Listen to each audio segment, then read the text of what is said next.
Welcome back. In focus हैं barrister Ali Zafar, पार्लिमानी leader हैं senate में तहरीक इंसाफ के। 27वीं तरमीम के बाद मैं सिर्फ कानूनी तौर पर आपसे जानना चाहती हूँ, क्योंकि आपने कहा इस्लामाबाद हाई कोर्ट का एक फैसला है, उस फैसले के हवाले से तौहीन अदालत जो है वो अलीमा खान साहिबा ने रुजू किया उसके लिए, तो ये इसी इस्लामाबाद हाई कोर्ट में होगा या ये किसी और बेंच में जाएगा?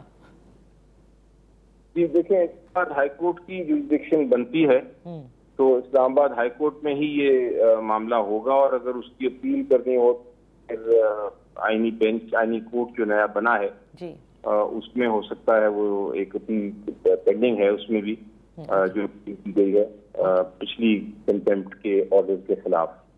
तो ये बात तो एक है कि कानून में हम कानूनी जंग तो लड़ेंगे, लेकिन वो बदकिस्मती से कानून भी अपना हाथ नहीं आगे बढ़ा सकता। जो अदालत के फैसले हैं वो भी माने नहीं जा रहे। अच्छा, तो अब मुझे ये बताइएगा कि क्या ये फैसला कर लिया पाकिस्तान तहरीक इंसाफ ने कि कहीं भी फेडरल कॉन्स्टिट्यूशनल कोर्ट के सामने अगर आप लोगों के केस लगते हैं तो उसमें आप लोग पेश होंगे या नहीं, बिकॉज 27वीं तरमीम को आप मुस्तरद कर चुके हैं?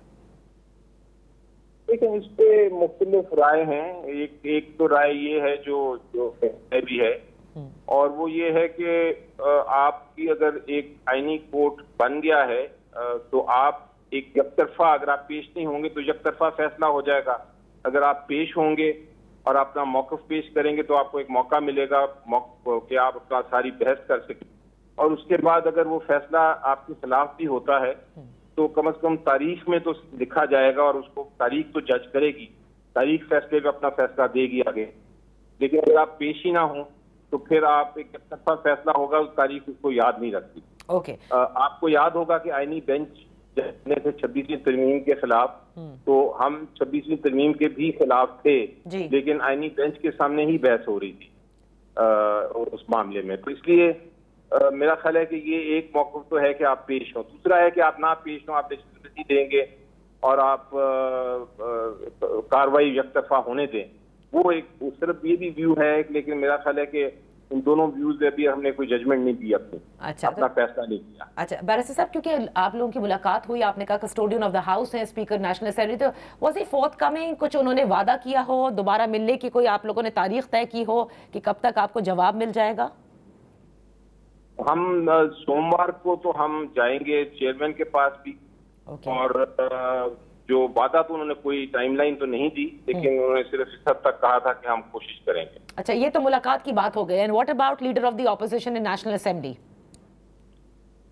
वो अभी उनके पास मैटर सारे पेंडिंग है नेशनल असेंबली में। लीडर ऑफ द ऑपोजिशन की वो स्पीकर साहब के पास इख्तियार है, और उन्होंने अभी फैसला करना है उसके ऊपर। तो हमने उनसे बात की थी जरूर, और उनसे दोबारा इल्तिजा भी की थी कि आप लीडर ऑफ ऑपोजिशन के बगैर नेशनल असेंबली और सेनेट दोनों नहीं चल सकते, वो इनकम्प्लीट हैं। तो आप जरूर इस पे जल्द से जल्द इसका नोटिफिकेशन करें ताकि हाउस कंप्लीट हो, लेकिन कोई हमें उससे भी टाइमलाइन नहीं दी गई।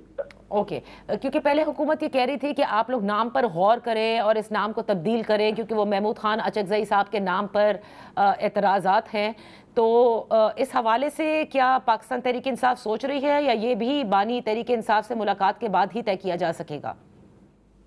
ये सवाल में ही आपका जवाब है, क्योंकि ये फैसला बानी चेयरमैन जो हमारे हैं PTI के, उन्होंने किया था, और ये फैसला तब्दील भी वही कर सकते हैं।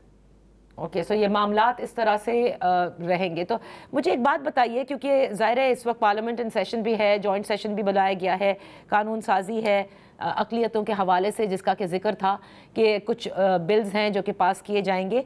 लीडर ऑफ द ऑपोजिशन के एब्सेंस में ये सब कुछ आराम से हो सकता है। मैं आपसे पूछ रही हूँ according to the rules and regulations. देखें, ये जो लीडर ऑफ द ऑपोजिशन का पोस्ट है उसका ये तो मतलब नहीं है कि कानूनी तौर पे बिल पास नहीं हो सकता। बिल तो पास हो सकता है, उसकी तो रिक्वायरमेंट ये है कि आपका अगर कोई कानून साजी करनी है तो आप मेजॉरिटी से कर सकते हैं। लेकिन जो पार्लियामेंटी रवायत हैं, जो ट्रेडिशन है, जो एक कंपल्सरी एक कॉन्सेप्ट है, वो यही है कि ऑपोजिशन के बगैर अगर आप बिल पास करेंगे तो वो बिल की कोई अहमियत नहीं होगी, और वो एक पब्लिक बिल नहीं समझा जाएगा, अवाम का बिल नहीं समझा जाएगा। ये ट्रेडिशन है, कानून नहीं। ये एक रवायत है। ओके आखिर में मैं सिर्फ आपसे ये जानना चाह रही हूँ अली ज़फ़र साहब कि किस हद तक पाकिस्तान तहरीक इंसाफ अपने एहतजाज में आगे जाने को तैयार है अगर उसकी मुलाकात नहीं करवाई जाती इमरान खान साहब से? मेरा ख्याल है आप देख ही रहे हैं, सारी कौम देख रही है कि ये एहतजाज का जो टेम्पो है और जो उसकी जो जज्बात हैं वो बढ़ते जा रहे हैं। तो यकीनी तौर पे जैसा जैसा दिन गुजरते ये एहतजाज की तहरीक भी बढ़ती जाएगी। बहुत शुक्रिया अली ज़फ़र साहब for being with us on the show. यहाँ वक्त हुआ है एक ब्रेक का।